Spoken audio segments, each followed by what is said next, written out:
When we talk about liberation, we need to be liberated from our own pigeonholes and reclaim the one human family.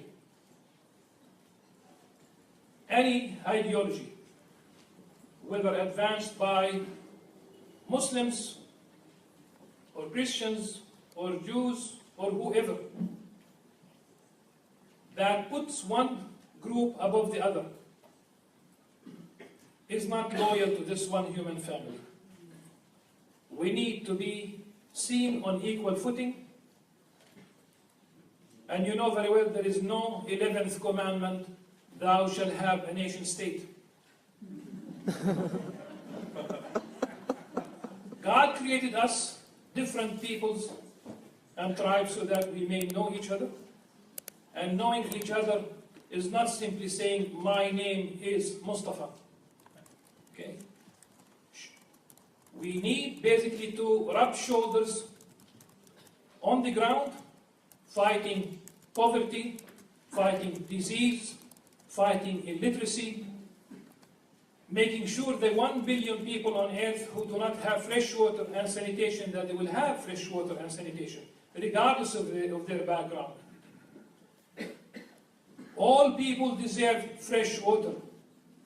This is why if we go back to the partition plan, I would say no. Because it excluded the Palestinians totally from Tiberias Lake. If you go back to the map, we have been excluded unjustly.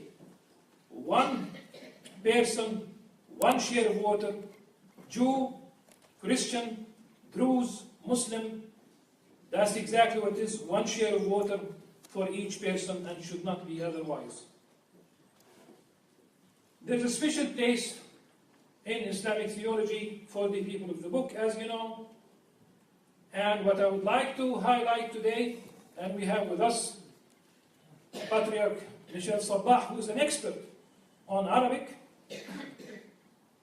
It's basically, I would like to call the paradigm of bir. I apologize for not translating bir directly into English because there is no equivalent in English, but I will explain.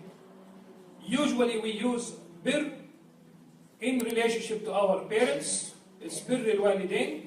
The best possible relationship is that of bir. It's our parents. But the Quran uses the same word to relate to the people of the book. There are two conditions: that those people of the book should not fight us in terms of our religion, something that we call today probably Islamophobia. And the second one, we should not be driven out from our homes, which basically have been and still being the case. What took place with force in 1948 is still taking place under the guise of law. People lose their IDs, they lose their residency, especially in Jerusalem. Between 1967 and 1994, 250,000 Palestinians from the West Bank, the East Jerusalem included, and the Gaza Strip, 250,000 people lost their residency. After 1994, the highest number in 2008, when Eli Ishai was the Minister of the Interior, he is from Shas, 4,577 Palestinians from East Jerusalem were kicked out from their city. And that's not fair. When we talk about bir, we open our arms, but we need, again, to be in a relationship that is based on justice. The polity, whatever is the name of the polity, has to be conducted according to justice. The Quran speaks about the possibility not only of social and economic relationships with the people of the book, but it's also the polity in itself. That is a shared responsibility between us, and we need to advance this position, especially amongst us Palestinians, whereby we are before the law on equal footing, but we need to have dialogue different from such auspicious occasions. We need to sit together away from cameras, away from the light, and simply deal with the everyday issues that plague our society. It's one of the challenges. It's easy for me to speak about the challenges in terms of the occupation. But also I should basically speak about the challenges that I have in my heart, that I need to live up to Islam, up to the Quran, and up to the prophetic model in the Sunnah when I deal with my Christian brothers and sisters. Because it's very clear that on the ground, there's a big difference between the ideals and the reality. And Christians sometimes do suffer for nothing except that they are Christians. When, at the end of the Cold War, Samuel Huntington advanced the theory of the clash of civilizations. And for us, for me in particular, I addressed this theory, of course, critiquing it. First and foremost, it drops all economic issues from the equation. That we are bound to have conflict because of our cultural differences. Civilizations do not fight each other. Civilizations do not have a will of their own. There's always someone who makes a decision to go to war. Whether it's you call it a commander-in-chief, or whoever is the person, there's always someone who declares war. Civilizations are cumulative, in the sense that basically they depend on each other. They feed each other. They enrich each other. And in fact, we might think of one human civilization with particular issues pertaining to specific regions. We need to go beyond the idea of a clash. It will be very silly if we think that the way we eat or the way we dress is the reason for us to be in conflict. When I think about the Palestinian issue, I tend to go back to Jericho. I go way before the first Zionist convention. Why I go back to Jericho? In the wildest claims of Zionism, they talk about 3,000 years of history, which is, of course, not true. Jericho is 10,000 years old. It's the oldest known agricultural settlement in the world. There were no Jews, Christians, or Muslims. But there were those people who lived in this land, who had history, who built their own place, and they had agriculture. You cannot deny the fact that many people came and went, and the problem is in exclusive claims. We should not, as we struggle for freedom, have exclusive claims in terms of history, thinking that history begins with any one of us. History did not begin with any one of us because we don't know particularly when history began. No one is originally from anywhere, let's put it this way. And if you'd like to talk about contemporary belongings, think about the whole Peruvian Catholic Church that was converted to Judaism. And they performed the Aliyah. And they came here as settlers, returning. What kind of returning if they were indigenous to South America? This puzzles me, but the idea is not having people living somewhere. It's about coming and basically not seeing that people do belong to the place and they have their own history rather than myth. The Balfour Declaration reduced us Palestinians to non-Jews as if we don't have an identity of our own. San Remo, practically all international resolutions reduced us during that period into being non-Jews. Out of a sudden, when we were basically the majority in this land, the approach to us was simply to marginalize us, to push us out of the realm of history.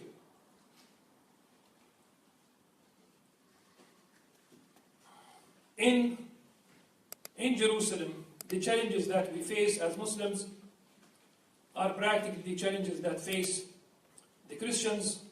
If we talk about the lack of freedom of movement, both of us during our holidays, we need permits if we come from the West Bank or the Gaza Strip. We need permits. We don't have freedom of movement. If we don't have freedom of movement, we don't have freedom of worship. People do not have access to their respective holy places, especially in Jerusalem, and not only on special occasions. For Muslims, it became systematic. People from outside Jerusalem, they are excluded except when they have permits, and there are conditions for this, age, but the same thing applies to Muslims who have to be on specific occasions. Men have to be 50 years of old. It used to be 40, then it became 45, then it became 50. And sometimes even when you are 50, you are not allowed. I remember Hajj Hashim Zghayr was, he was the head of the Jerusalem Chamber of Commerce. We were together at one of the gates, Balhutta, leading to Al-Aqsa Mosque. He was at the time 86 years old, and he was not allowed. In fact, on that day, nobody was allowed for a while. At Al-Aqsa Mosque, the Waqf administration, which is part of the Jordanian Ministry of Waqf, has hard time running the affairs of the mosque. It's a very large establishment with hundreds of employees, physicians, residential engineers. And to give you a hint of how difficult things are, one of the engineers, Al-Hallaq, he went with a couple of plumbers to replace a rusty pipe in the eastern part of the mosque. Two policemen approached him. They told him, stop working for a minute, ask for permission, and then you can resume work. So in essence, they have no problem with the work. It's about who is the boss. It's part of occupied Jerusalem, and the end of the occupation means the end of the problems at Al-Aqsa Mosque. The problems of East Jerusalem, and this goes for all of us as Palestinians, and not only as Muslims, the right to play. Our kids have the right to play at proper places, at playgrounds. Ehud Olmert, former Prime Minister, when he was mayor of Jerusalem, he is on record saying that 96% of public parks are in West Jerusalem. This discrimination does not only apply to public parks, whether it's maternity clinics, public libraries, public pools, name it, there is a gap between East Jerusalem and West Jerusalem. We need more than 1,000 classrooms, according to Iranim, so that basically every kid in East Jerusalem will be in school. Housing is extremely rare. If you would like to apply for a building permit, most people might not be able to afford it. It's politically motivated. People might need to pay up to $30,000 US for the permit for an average apartment, and that's beyond reach. This is why people ultimately decide to build without permits, and then they face demolition, and they might have to pay also for the bulldozers of the municipality. This brings us to the topic of Caterpillar, of BDS, which is basically a healthy option, alternative to violence, to use of force, and non-violence should be basically the way forward as we struggle together to achieve our freedom and end the occupation. I have been asked also to address the challenges that Muslims face in the West. Let me say that Islamophobia could come from ignorant people who do not know the real story, They do not know really neither the history nor the theology of Islam. Let me put it this way, the Prophet himself, peace upon him, when Muslims, the early Muslims in Mecca were persecuted, he sent two waves of Muslims as refugees to Abyssinia, today's Ethiopia, because there was a just Christian king, the Negus of Abyssinia, where they could find refuge, where they could basically have a safe haven.